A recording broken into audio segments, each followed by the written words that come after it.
Well, what's up, everybody? So we don't have the gate or the attendance numbers for you tonight. We didn't own the gate, so we don't have that stuff. They'll get it for you later. The gate was ridiculous. The attendance was amazing. Who has the first question?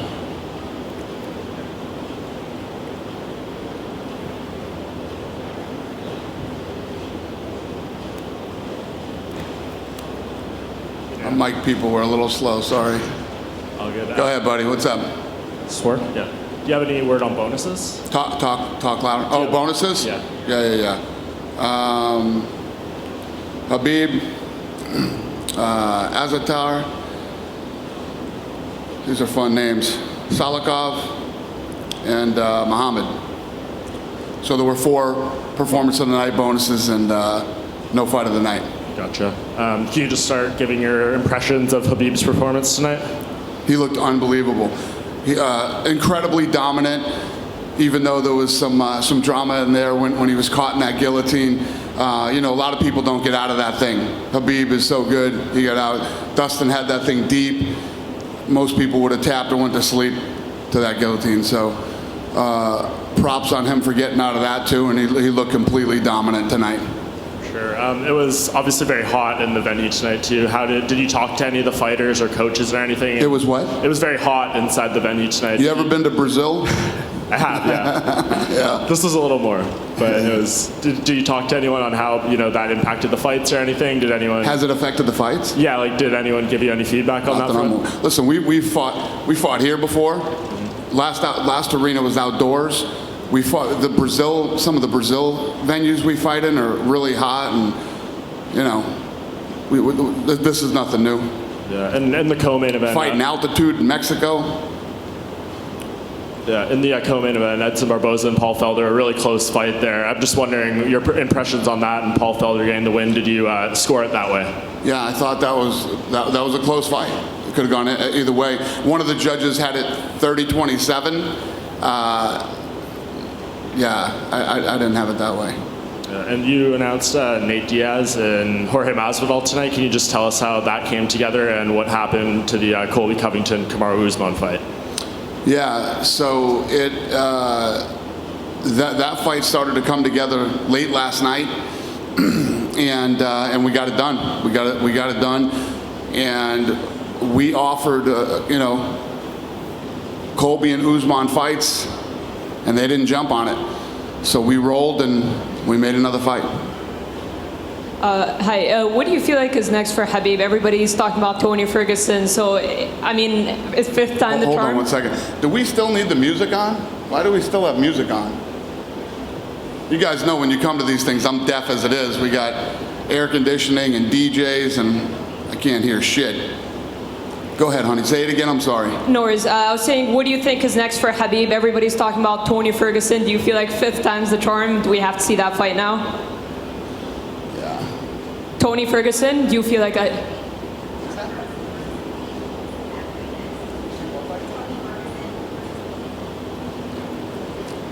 He's next. I mean, Tony Ferguson is next in line for the fight if he accepts the fight. We'll see how this thing plays out.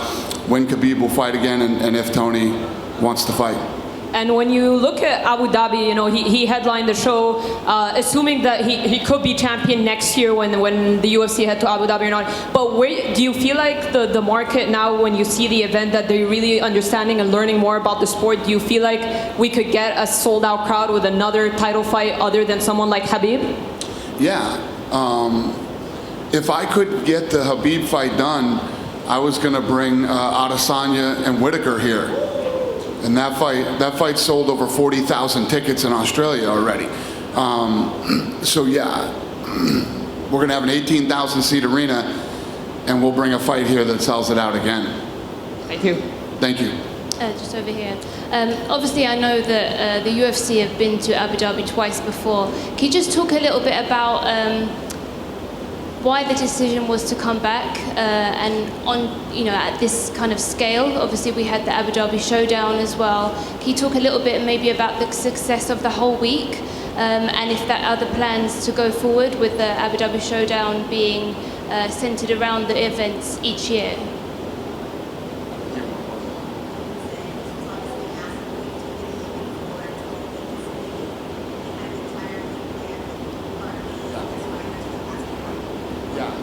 Yeah, so what we're planning on doing when we come back, I've been in meetings all week about this, is basically doing like International Fight Week in Vegas, doing something like that here, but much bigger, much bigger than what's going on in Vegas for International Fight Week. And yes, I think that, Abu Dhabi is a destination that people want to go to. They have great hotels here. They have great restaurants. Shopping is insane. And the list goes on and on. They're continuing to build all these incredible things to do here. And we're going to be a part of that over the next 5 years.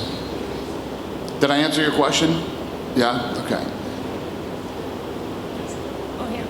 Hello, Dana. Hi. The question is, with Habib being such an amazing champion, such an amazing ambassador for the sport, and you have so many Russian fighters now on your roster, how closer is this fight is bringing a pay-per-view event to Moscow or to St. Petersburg? Yeah, I think we're getting really close. The whole Russian thing is exploding and blowing up, and tons of talent from there. And I'm pretty sure that the fight tonight was on like your biggest television network in Russia, and it's going to be interesting to see the number that pulled tonight. But yeah, the Russian market keeps looking better and better and better. So the answer is yes. Dana, a similar question about Africa, or South Africa in particular. We saw another two Africans really shine tonight. Is there any hope for African and South African fans to see a UFC event heading to our shores? Absolutely, yeah. I don't talk about it enough, but we've been working on that market for a long time too. And yes, we will eventually get there. I don't know when. I mean, I don't want to tell you we're going to be there in 20 or anything like that, but we'll see. Anything's possible. But yes, we are interested in that market. Thank you. Hi, to your left, Alex Como from Reuters. When do we see women headline in the Middle East? Headlining in the Middle East? Yes. If I have a fight big enough to do it, we'll do it. Yeah. Anything that comes to mind that you could bring here? No, I mean, if I came here, I'd bring a Ronda Rousey, Holly Holm fight like we did in Australia, I'd bring a massive fight. And it's one of those things.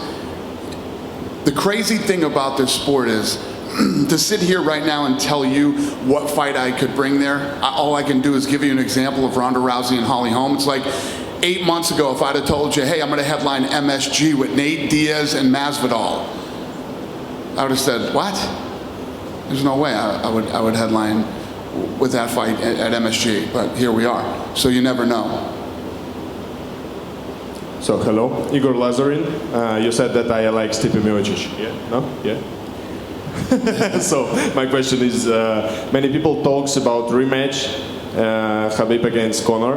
Do you think is it possible to organize it, when and where? And if it's not Conor, and if it's not Tony Ferguson, who? Who against Habib next? Did you just ask me if I'm going to rematch Conor and Habib? Was that the question? Yeah. Okay. Tony Ferguson gets the next shot, and obviously if for whatever reason Tony can't take the fight, or doesn't want the fight at that time, then we would figure out what was next. But yeah, Conor would make a lot of sense. Conor McGregor wants that fight really badly, and I'm sure the fans would want to see it. So we'll see how this whole thing plays out.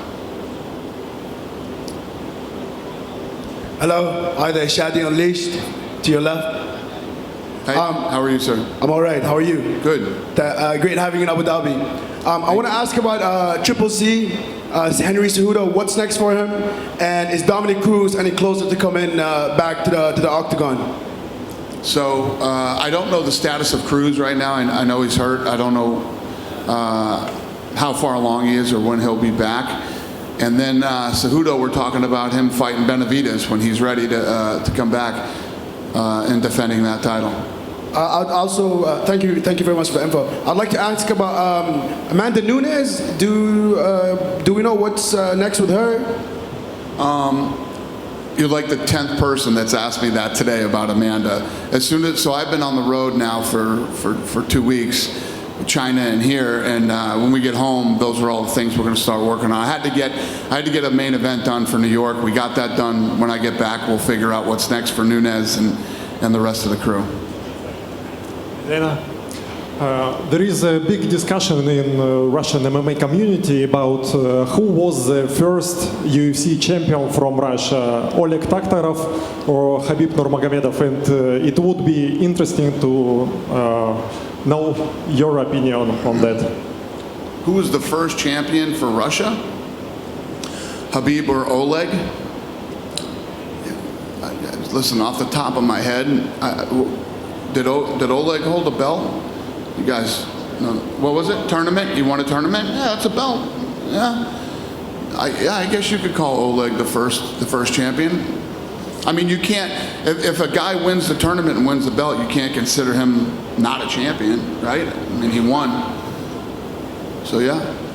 But I don't want to be the authority on it. Like Dana White said, it was Oleg. That's the answer. I don't know. I don't know enough about it, or you know. We'd have to ask somebody like, I don't know, like Joe Silva, like an encyclopedia of MMA would know more about that than me. Go ahead. Hi. First of all, isn't Amanda Nunez fighting Jermaine Durandamy? Amanda Nunez? You were saying you don't know what's next. Yeah. Okay. And The question is when. okay. Yeah. December. All right.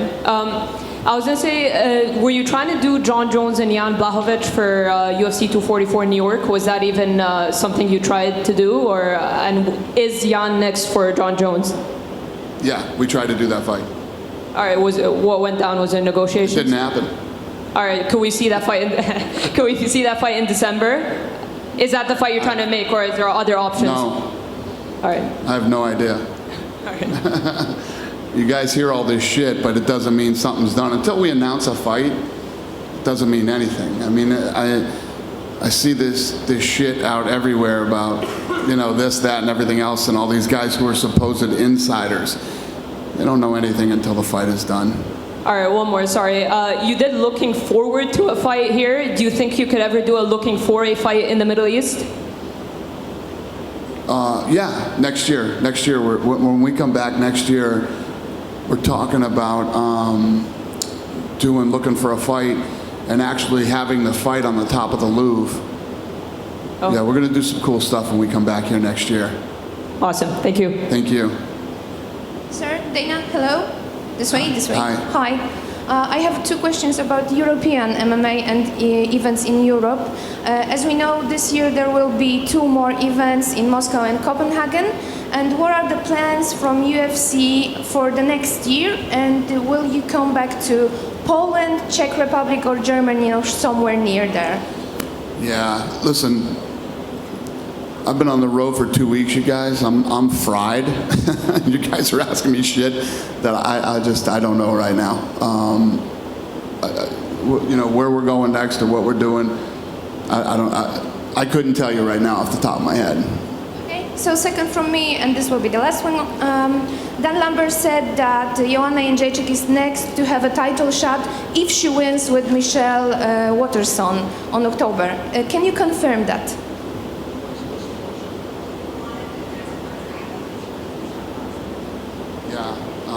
Yeah, I don't know. I don't know the answer to that either. I don't know, guys. The fight just happened. I've been in China. I was here. I don't know what the hell I'm doing next. I'm going home. I'm gonna sleep for a couple days, and then I'll figure out all this shit. What's next, and all these other fights. If you have questions about what happened tonight, I got answers for those. No, you don't want me there. I have a question about Zubaira, but it also concerns like his next plans, because on the media day, Zubaira said that now when he's back in the octagon, he would like to fight as much as possible. So he is eyeing up the card in December. Would you see him fighting there in December? Who? Zubaira Tukhugov.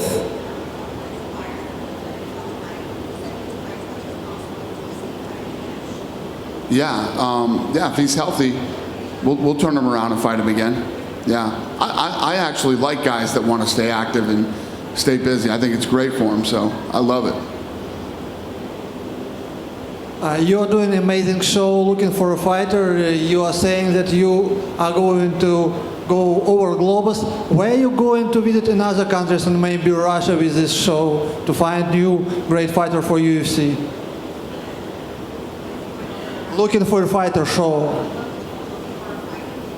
Oh yeah, no, oh yeah. I love that. I would love that. I know that there's a lot of shows that go on over there. We've talked about. What do you say?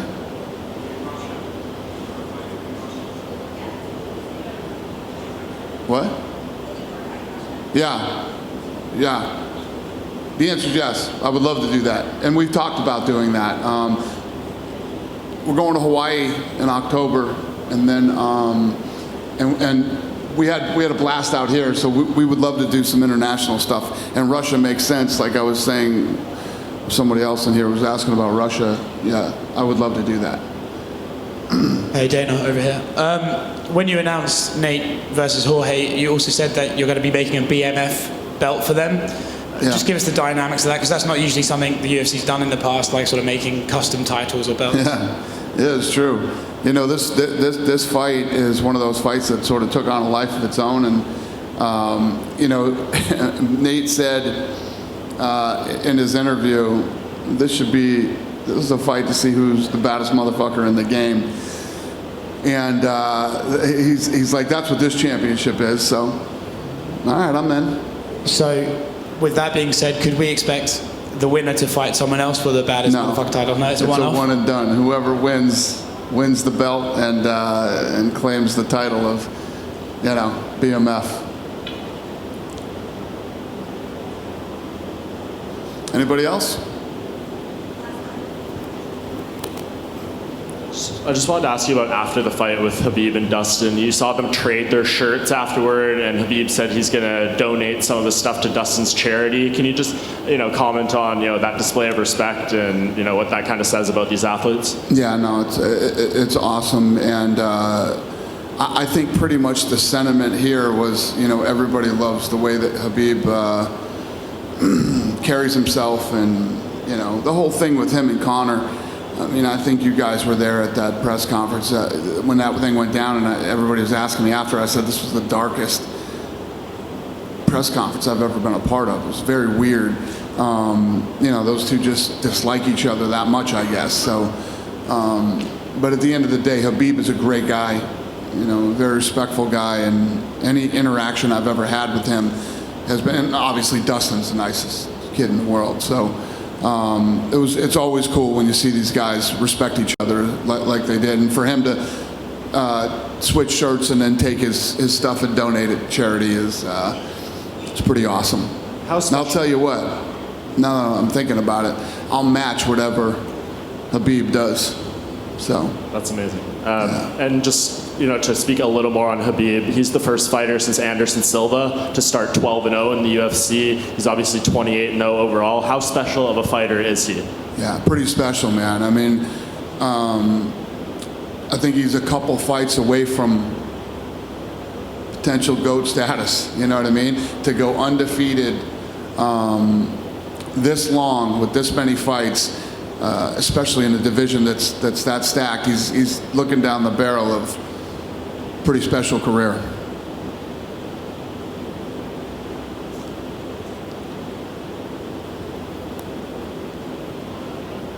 Hi, Dana. Ramzan Kadyrov was present as a guest at the tournament. Do you know this person, and maybe did you communicate with him today? Ramzan Kadyrov was present as a guest at the tournament. Do you know this person, and maybe you communicate with him today? You're going to need a translator, sir. President of Chechnya. That's what he was trying to say. What about? Person. No, I don't. I didn't even see him. You never heard about Ramzan Kadyrov, yeah? Never thought about it. What? I don't know him and I didn't see him. I don't know him. I didn't see him. Okay. Yeah, go ahead. Hi, Dana. Hi. It's Dom from All About MMA from Brazil. I know you are tired and you don't want to talk about future, but people in Brazil are talking about George St. Pierre to come back and fight with Habib. Do you think this is possible to happen in the future? Sure. Great. Sure. Thank you, boss. All right. Thank you, boss. Good night, you guys. Thank you.